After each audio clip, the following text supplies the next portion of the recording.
we saw a new bad boy take Anthony's place this week as a replacement.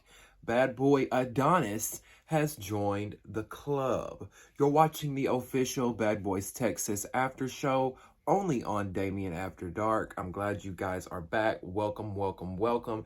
You already know what to do if you have not subscribed yet or liked this video. Go ahead, get subscribed so you can stay up to date with all the Zeus stuff that happens in the Zeus universe. Make sure you like this video as well. That helps the channel out so more people can find us. And last but not least, join the conversation. You already know how it goes. Chime in below. Let me know your comments, thoughts, opinions, concerns, reads, and everything in between. I want to hear what you had to say about this episode. All right? Okay. Now, I missed y'all. I really did miss y'all. There is no Baddies West reunion part 3, if anybody's wondering. The reunion ended with part 2. We only got 2 parts for the reunion.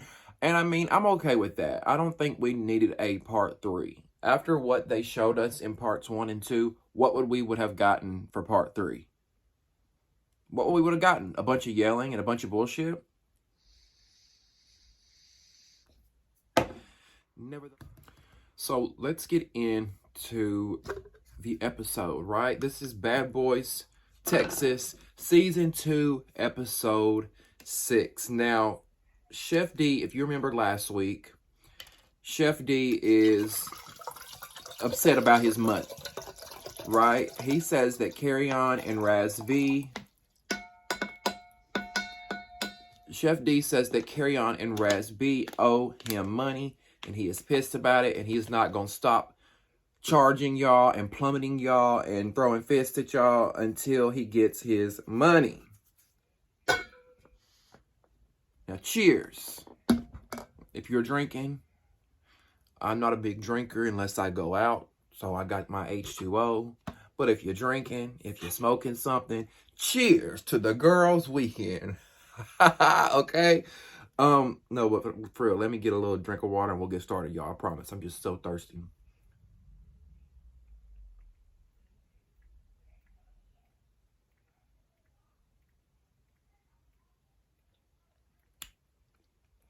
Ooh, child.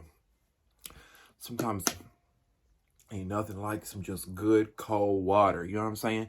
It'll literally make your eyes water. All right, so Chef D. Let's get back into Chef D. Medea. Chef Boyardee. Piano teeth. Okay? So Chef D is upset because he wants his money.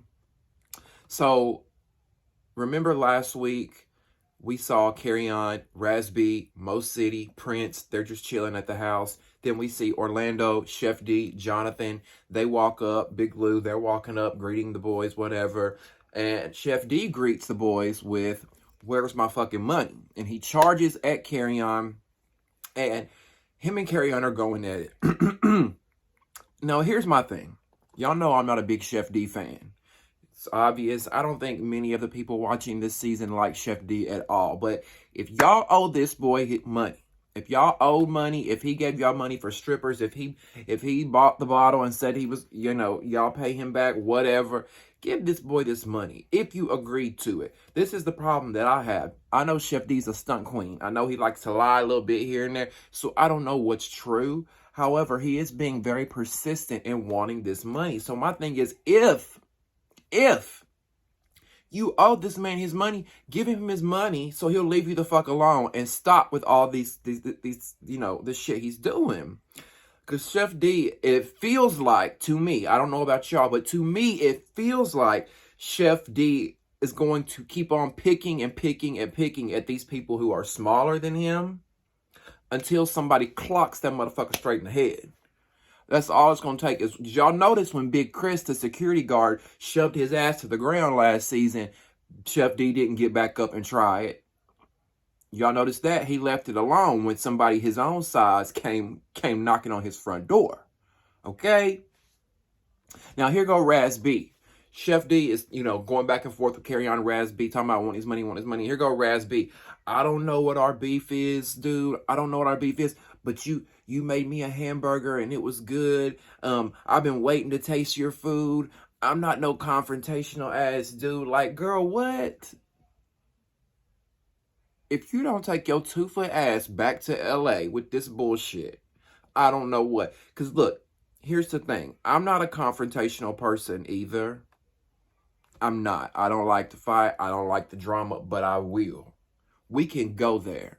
And you're on Bad Boys, Raz. Did you not know what you were signing up for? My thing is, if somebody's coming at you like this, disrespecting you, trying to show out, trying to get clout off your name, trying to embarrass you, saying, hey, you pretty much saying you cheap, you broke, you're not paying me. If somebody's going to do that, okay, you want to turn up? Let's turn up. You want to give a show? I'm going to give you a show. So this is where I'm looking at Raz and Carry On in this moment. Like, this is your moment to shut this motherfucker up, put him in his place, and defend yourself. Like, what is happening? Did anybody else feel that way? Or am I the only one? Like, what is going on? Now, Carry On and Raz keep insisting they don't owe Chef D any money at all. D is mad. His main thing that Chef D brought up was he's mad that Raz left early. One of the things that happened was Raz B left early in a vehicle that him and some of the boys rode in. So when Raz left early, that meant some of the guys that rode with Raz had no way home. So apparently Chef D pulled his phone up and bought an Uber for these boys to get back home. Now, I had questions when it came to that. I had a few questions because I'm like, number one, why are you, D, the one buying Ubers, buying bottles, buying sections, buying the ones for strippers? Why are you buying all that? That's what didn't register for me. You got all these groups, you got all these boys that are with you that should have their own money. And not only that, you've got this network that's with you that's usually paying for everything.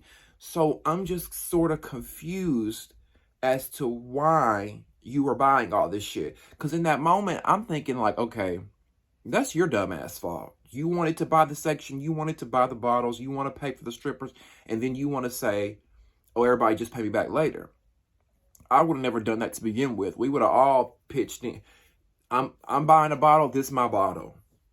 And whoever I want to drink on it can drink on it for free. But I'm not going to buy a bottle for all of us to share so we can just all get a shot apiece. Like, there was ways to work this out without you having to have bought. Like, I don't know. Are we missing something here? Are we missing a piece of information here? Now, number two, why is Zeus not footing the bill for the Uber for these boys to get back? That's what I don't understand. Why, when it came to these boys trying to get home, okay, let's say Raz took the car home because he was sick. Okay, cool. Why do the boys have to order another Uber? Why is Zeus not sending the car back that Raz rode in for them to ride in? Like, seriously, they can pay $25,000 cash for Orlando to bail him out of jail. Not only that, y'all remember when they bailed Orlando out of jail, they had like 10 they had the motherfucking presidential motorcade pull up. 10 blacked out SUVs lined up outside the jail. So, are we missing something? I'm just not understanding. Make it make sense.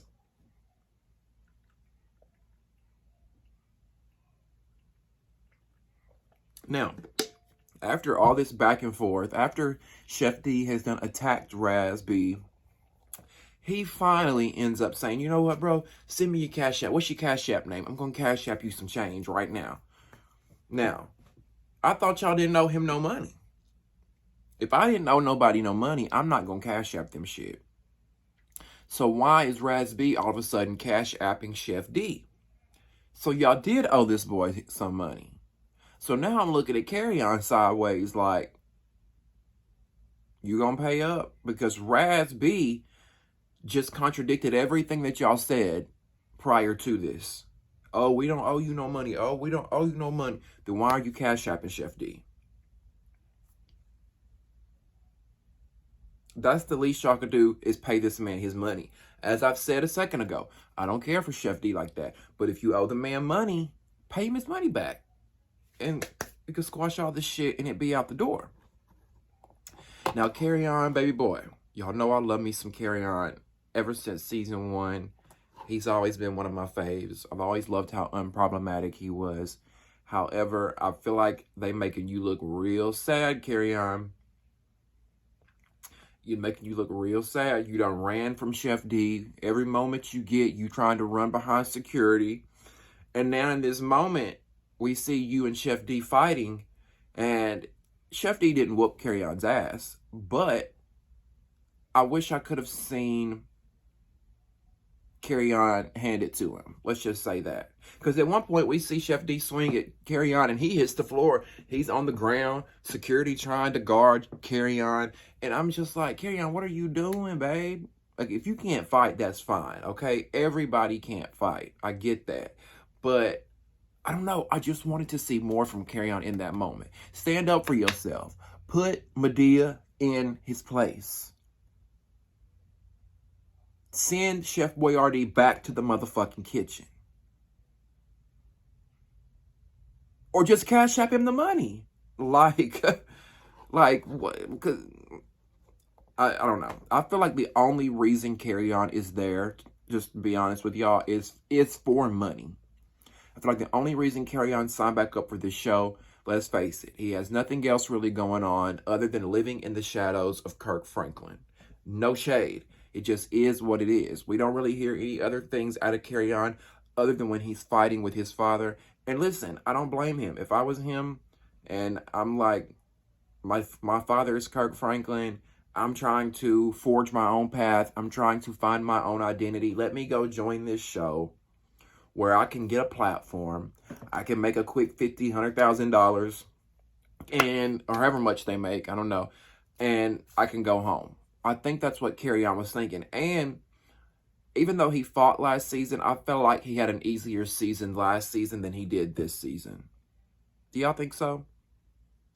You know, and he probably doesn't, look, he doesn't, being a grown-ass man like Carry On in his 30s, you don't want to be living off your daddy's money at 30-something. So it's like Carry On can either go back to school, get a regular job, or take the easy way out, which is going into reality TV and making a quick dollar, okay?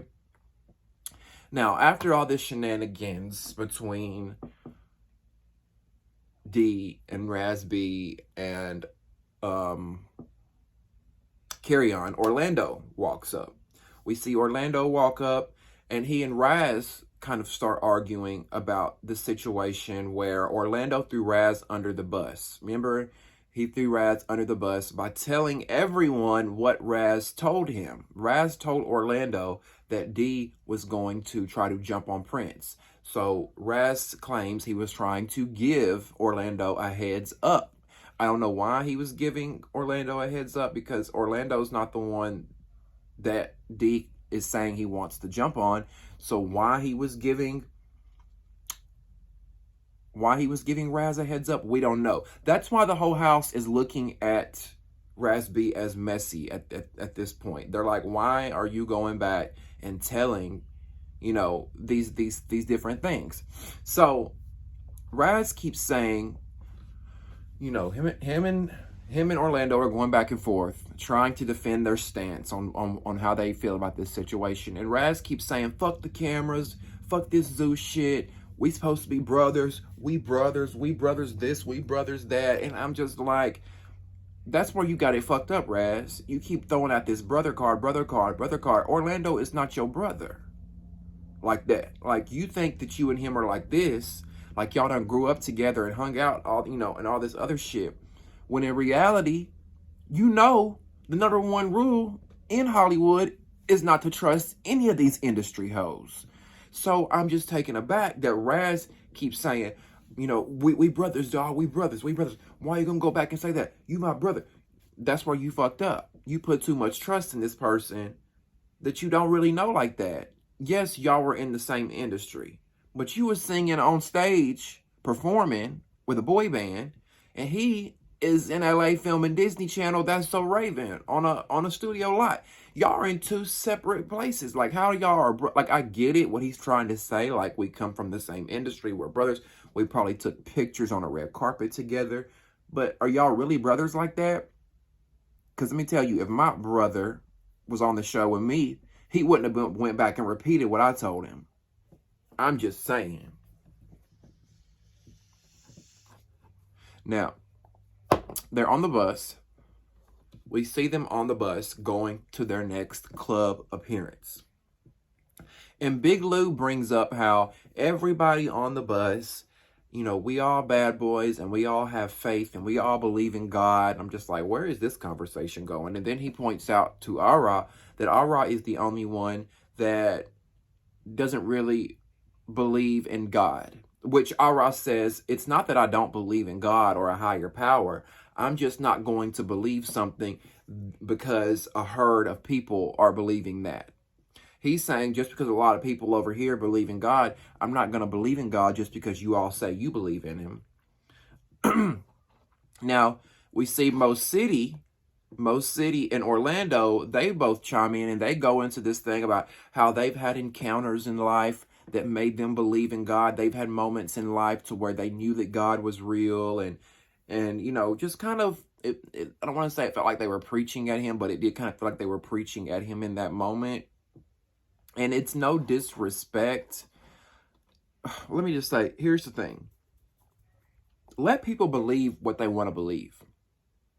And it's no disrespect to anyone who goes to church, anyone who has faith, anyone who believes in God. But if someone does, like, I'm trying to figure out how I could word this. My biggest thing is, don't try and change someone's perspective or point of view because you feel like your perspective or your belief is the better belief, if that makes sense. Because my thing is, y'all didn't see Ara trying to convince that bus of boys that God didn't exist, right? It's always, typically it's people who believe in God who are trying to show you, like, listen, friend, he's real. I'm telling you, just listen. He's done this for me. And listen, I want y'all to understand. I'm not an atheist. I'm a spiritual person. I believe in a higher power. I believe in God and I pray. I'm not a religious person. I don't go to church. I don't claim to be, you know, this or that. But I do believe in a higher power. I do pray and I am spiritual.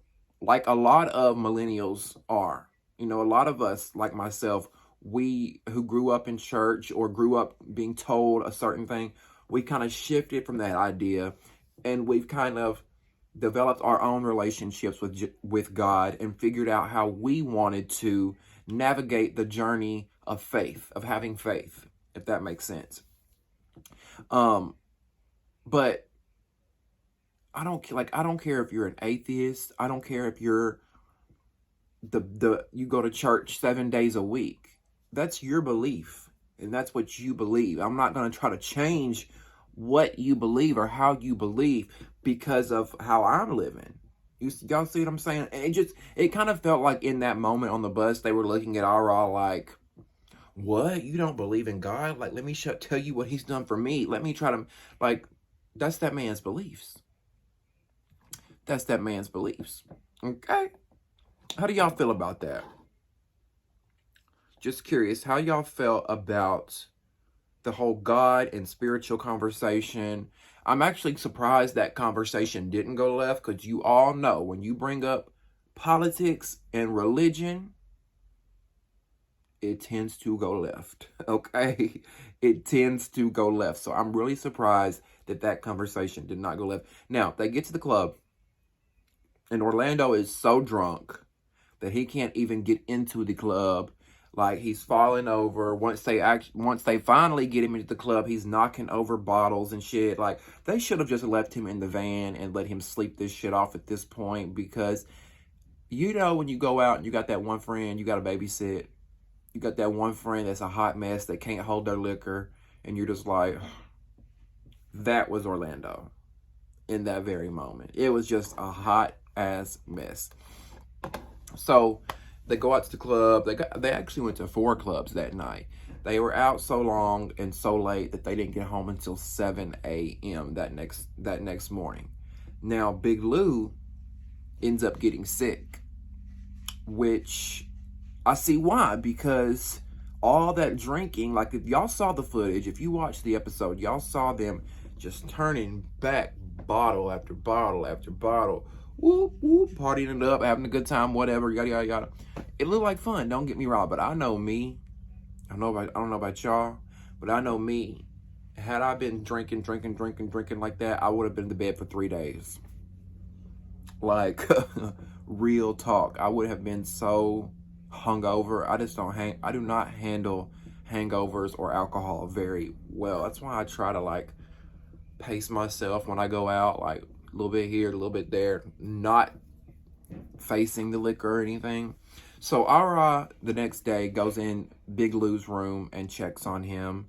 And the boys, Ara and Big Lou, they both kind of just talk and bond over the fact that they used to not really like each other, and they went from arguing so much to actually hanging out and to getting to know one another. Ara's checking on Lou and making sure he's okay after this drunken night that they have, and it just seems like they've connected and they're bonding a lot more than they did, you know, a couple episodes ago, which is nice to see. There's nothing worse than seeing people on these shows go at it and fight, and it's drug out for fucking 12 episodes. Like, fight, read each other down, you know, argue, whatever, and then get over it and let's move on. Now, Relly gathers all the boys into the living room, and he wants to have a house meeting. So he gathers all the boys in the living room and tells them that Natalie is going to show up any moment and that she has a surprise on the way. Now, we know that the surprise, we know that the surprise is the replacement. Anthony is no longer there. We saw Anthony leave in like episode 2 or 3. So now they're bringing in a replacement. They're doing it Bad Girls Club style. When a bad girl would go home, they would bring in a replacement.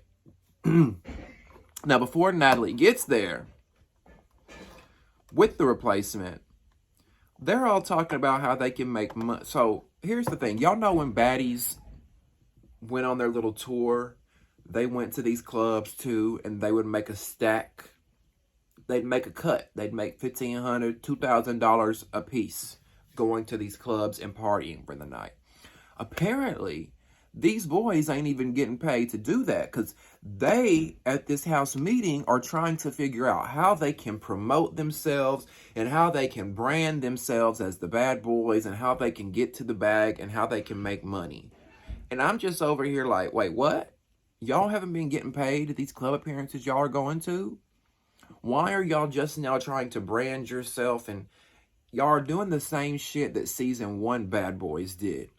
I'm not really understanding. And then Prince chimes in and brings up a really good point, because Prince, if y'all didn't know, back in Miami, he's a club promoter. That's like his profession. He's a club promoter, so he knows all about clubs, how to get it popping, how to bring the people out, how to promote. So Prince says it's going to be harder for them to make money at these clubs as a group because they are a group of men versus the baddies being a group of women who show up, shake ass, drink, take pictures with fans, and then that draws the attention of men. The men come out, the men spend money on bottles, you know, yada, yada, yada. Prince is saying, we go out as a group, there's not going to be really any men coming to buy bottles and coming to see us. We're not women. We're not going to be, you know, unless they went to gay clubs or something. That's the only other thing I could think of. Unless they went to gay clubs, that would bring out a crowd probably. But, I mean, you got straight dudes in the mix in this group. Y'all know how straight boys be. They be fragile when it come to going to gay clubs and shit. They don't want to go in there and be hit on, whatever. But, you know, Prince kind of brings a point. And then Jonathan says, you know, we're supposed to We all have a platform. We all have notoriety. Our platform and notoriety is supposed to bring the people out. Jonathan claims, I'm from Dallas. People want to see me. They're going to come out when they see my name. But here's the thing. When I started thinking about it, I don't think that this group really has that notoriety to bring people out. And I don't mean that shady, but if you think about Baddies East when they went out, or not Baddies East, Baddies West, you had Krishan. You had, which was a heavy hitter. You had Natalie, which was a heavy hitter. You had Rolly, which was a heavy hitter. You had Stunner Girl. You had these people that the fans had been watching, that the fans wanted to see. Now, so they're coming out to the clubs. Now, look at this group of bad boys. You don't really have any heavy hitters. Yes, Jonathan's there, and he was on last season of Bad Boys, but is his name going to really carry that much weight to pack out the clubs? Not by himself. Yeah, Prince is there, and he was on Love and Hip Hop, but he was on Love and Hip Hop seasons ago. He's not Jocelyn. He's not Jocelyn. So no shade to Prince. Y'all know I love Prince. Like, who else do we have here that is going to really help pack out these clubs? Is anybody really performing? Does anybody rap? Like, do y'all get what I'm saying? So I think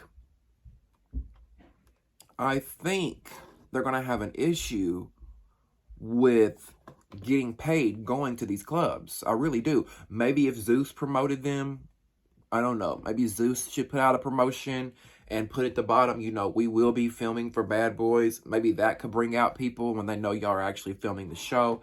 I don't know. My biggest thing is, like, why are y'all just now planning this? Y'all are literally on the tour, in the middle of your tour, trying to figure out how to bring people out. Like, all that shit should have been handled pre-tour. All that shit should have been handled before. And then at one point, because they're over here literally talking about who's going to cook, who's going to help sell tickets, and it's just like, no. We're already halfway through this shit. Y'all just now coming up with that? No, cut it. Now, Prince brought up the idea of doing a song. Like, no. We've seen this. No. Y'all did this shit last season. Do not put these boys in a recording studio and give us 4 episodes of them trying to record a fucking corny ass song and then a music video. No. No. We do not want to see it. Okay? Now, Natalie shows up and says that she has a replacement for Anthony. The replacement is Adonis. Y'all remember last week we talked about how the new replacement's name was Adonis.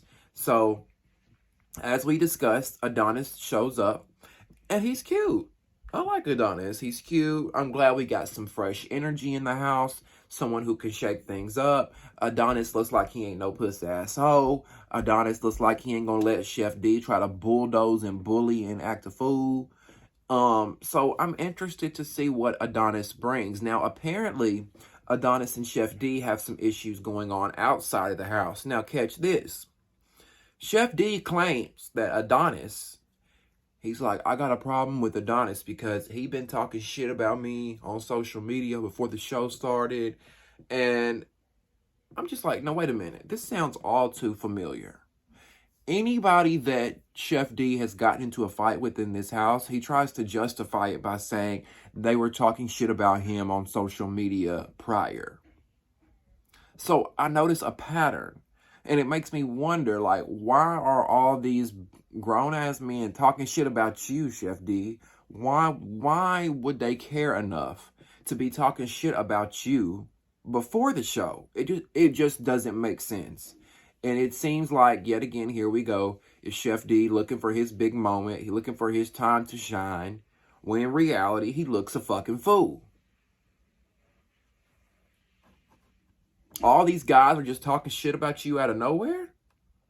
Like, where is this coming from? Now, Adonis ain't in the house for 30 seconds. And him and D, boom, go at it. They start swinging.